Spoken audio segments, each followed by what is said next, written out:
Флёра Мәрдәнова, Керпе ничек, энәле булган. Элек Керпенең бер генә энәсе дә булмаган. Аннан хәтта тышканнар да курыкмаган. Ә хәйләкәр төлке өчен энәсез Керпе иң тәмле азык булган. Шуңа күрә Керпеләр төлке булган җирләрне урап бетәргә тырышканнар. Керпе өстенә юка гына күлмәк киеп биргән.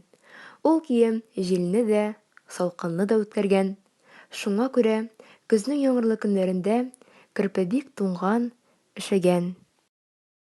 Бер көнне Керпе ризык эзләп урманда йөргәндә, җирдә бер бик очлы энә күреп алган. Дошман очраса, коралым булыр, очрамаса, күлмәгемне ямарга булса да ярап куяр әле дип, ул энәне төшенә кадаган. Тик төшендәге энә аңа йөгерергә комачаулаган. Вакыт-вакыт чәнчеп тә ала икән. Шуңа күрә Керпе аны аркасына кадап куйган һәм юлын дәвам иткән. Бара торгач, сукмакта яткан тагын бик күп энәләргә юлыккан ул. Бигрәк әйбәт булды әле бу. Бер энәне югалтсам, икенчесе булыр дип, аларны да алып аркасына кадаган ди.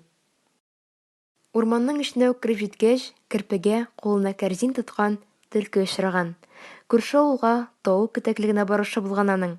Керпене күргәч, төлке бик куанган, хәтта иреннәрен дә ялаштырып куйган. Тик энәләрен күргәч, шаккаткан. Бу көнгә кадәр энәле Керпе күргәне булмаган аның. Керпе сеңелкәй, бер энәңне миңа да биреп тор әле. Азатлы тунымның иң матур җирен кия кимергән, ямар идем дип алдашкан хәйләкәр төлке.